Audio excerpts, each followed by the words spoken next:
Hello there, Alaskans, wherever you are. Welcome to the Must Read Alaska Show. Coming to you from somewhere in Alaska. This is the place where we talk about, you guessed it, Alaska. Where we keep the mainstream media on their toes and where we are standing up for what's right in a world run by leftists. You can find out more by heading over to mustreadalaska.com and also checking out the Must Read Alaska YouTube channel for some really great content. But first, let's get this party started.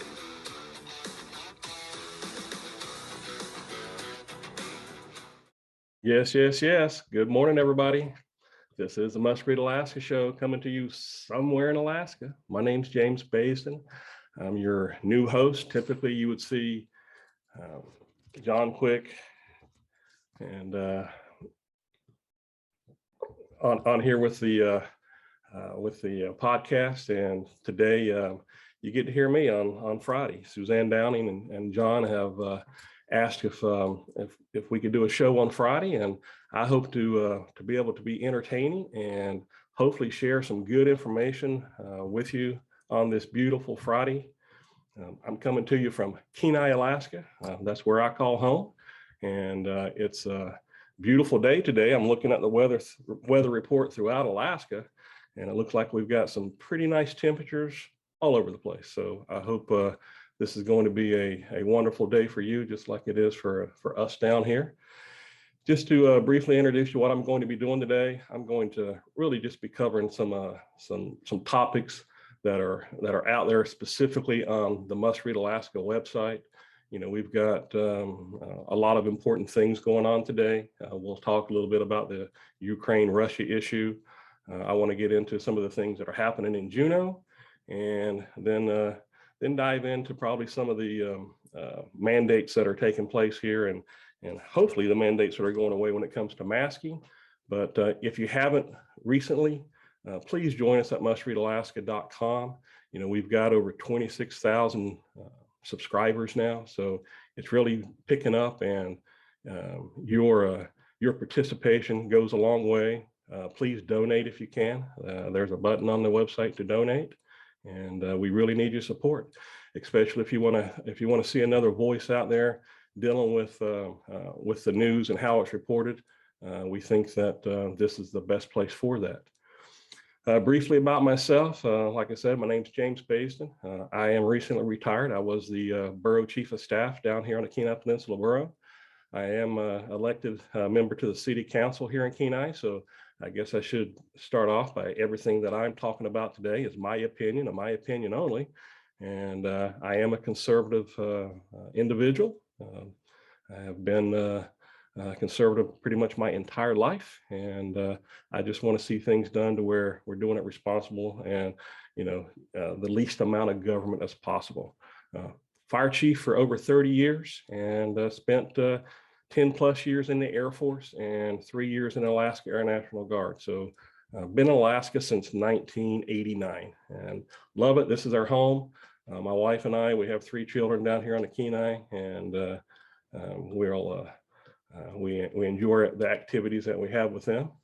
But enough about me. Let's get into some of the topics that we've got. And you know, I'm in the studio myself. This is the first time that I've recorded a program. So not having Suzanne or John here, it's just going to be me. But you know what? We do want to have guests. So you know, this is a live feed taking place. So if there's something that you see that we should be doing, or if you have a guest that you want to see on the program, shoot us a message.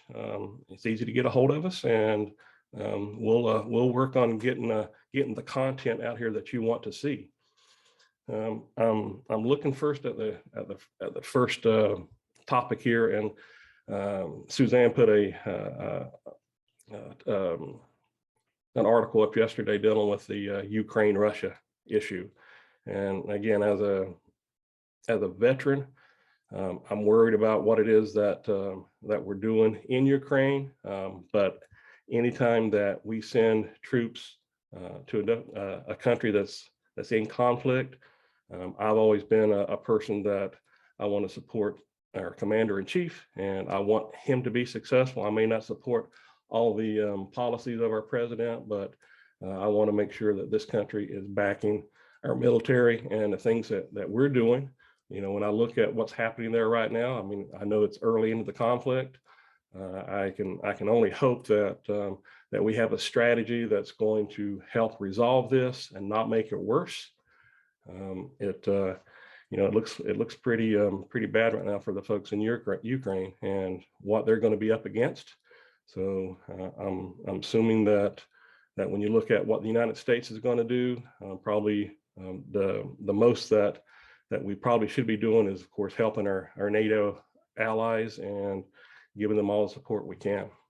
I'm not going to dive into a lot of details because, I mean, it's still unfolding. I know by the time we get into next week's Facebook Live that we'll have a lot more information. But I guess let's just pray for the men and women of Ukraine and also our armed forces, and make sure that we keep them in our prayers this week.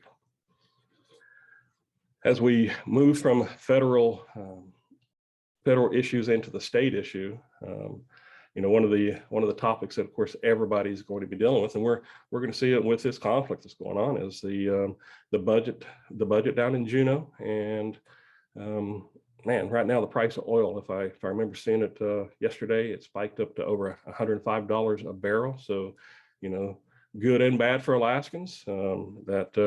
That's going to hurt the typical Alaskan when it comes to filling up your vehicles. But it also helps us with our long-term budget at the state of Alaska. I hate to say it, it's going to make it easier for our legislature to probably spend more. And when it comes to making decisions about the PFD and what takes place there, I think with the growing cost of everything that we're dealing with, they're not going to have to make hard decisions. I think we're going to see a larger PFD. It's not going to be a statutory PFD amount. And I think we're going to see larger government.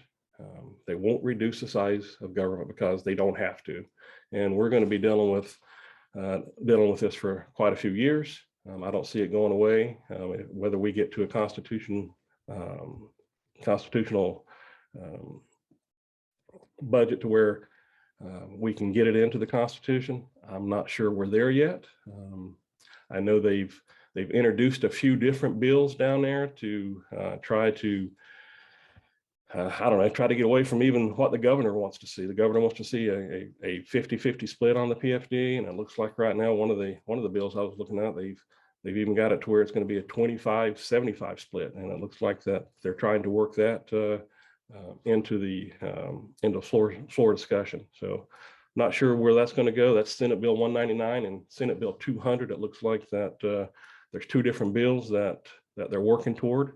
So whatever's happening down there, it doesn't look like they even have the votes for the 50-50 dividend. So the budget discussions are going to be very interesting as we move forward here in this next month. I did see an article where they want to convert one of their houses there next to the Capitol to have a place for lawmakers to stay because of their housing issues. It looks like that's another cost of $5.5 million. It looks like they did have the votes to move that forward. So that'll be interesting to watch. I know they have housing needs, and of course, per diem's always an issue with the constituents and with the members, and how they get the per diem. There's one thing about it, they definitely showed that if you want to see what it is that they all agree on, the per diem issue was definitely an issue that they were 100% in favor of not supporting the changes that took place. And that kind of shows you where they're at when it comes to per diem and their cost of doing business. Suzanne's got a couple of great articles from guest contributors that I was reading online here last night, talking about the floor sessions that are taking place on the House side, and between the article with Colleen Sullivan Leonard, who was from the Mat-Su that was in the House of Representatives, along with another article, Bob Byrd, and the attack on what they call the freedom of speech that's taking place on the floor of the House. It sounds like they want to silence some of the members that they disagree. We've got two great articles there that you can read. Both articles just kind of go into, it's important that those representatives that are there, they have the ability to speak. They do represent Alaskans. You may not agree with it, with what they have done or what they are doing, but they should have the ability to speak and should not be shut down. So I don't disagree. I think that both those articles are right on, and Suzanne does a good job bringing those other contributors onto the site. My third issue that I want to talk about, that I'm pretty passionate about, and probably one of the things that I've been involved with as much as any member, whether it's just a typical taxpayer or as a member of a government body, has been dealing with the mandates that we've done here in the state of Alaska. Right now, specifically mask mandates. You'd think with the changing science that we would be done with this for the most part, but it seems like we can't get rid of it. It looks like the state capitol just finally got rid of their mask mandate at the Capitol, which, a long time coming. I think that they set the stage for what happens in the state, and following their lead is a big deal. I wish they'd have done it a lot sooner, but I'm glad they finally have made that change. And again, you think about the science has changed, and we know that a lot of the mandates that are in place that are being lifted right now is because of politics. We're dealing with an election year, and we've got a lot of upset parents, especially when it comes to our children that are still being masked. I was looking at an article. It looks like Sitka is still fighting mask mandates for their kids in school. I know the superintendent at the Anchorage School District just recently put forward a movement to make mask optionals in Anchorage, and I'm hoping that the school district will not go against what she's trying to do there. It's important that we get these kids in a great learning environment, and I think Superintendent Bishop is trying to do the right thing. Today's I think a big day from the CDC. If I'm looking at the news correctly, the CDC says that hopefully we're going to see some new guidelines when it comes to masking, and hopefully it's going to get less, because we know more about the science over the last 2 years, and the type of mask that we've all been required to wear when we go into businesses or we go on a plane. We all know that that's not really making a big difference in what we're doing. It's one of those things that it seems like it's become a security blanket for some. For those people who need to wear a mask that have compromised issues, I don't have any problems with that, but I don't want to see it mandated. One place in the state right now that I think is still an issue, and I have penned a letter to the university chancellors and also the president. So the president of the University of Alaska, President Pitney, the chancellors for the different universities, they haven't removed the mask from our kids in the university system yet. Now, why is the university last in doing this whenever you see it clear across the country, all the different places that we are maskless? Here on the peninsula, very seldom do I see somebody with a mask. We go to big events, we go to large events. I'm going to be traveling this week, and I'll know I'll end up events without a mask. Everybody in Alaska knows what we need to do to make ourselves safe. Vaccines are available if you support that, and you can still keep your distance and you can wear a mask. But I guess what I'm asking for, if you haven't seen it yet and you have the ability, reach out to the university system and see if we can have a positive effect on helping getting the mask off our students. And it's personal for me. I have a young child who's a young son who's a freshman in the university system, and he tells me, he says, I don't know what the students look like that I'm in class with. It's kind of disheartening to be in school for a year and not to see your professors and not to see the students that you interact with in class.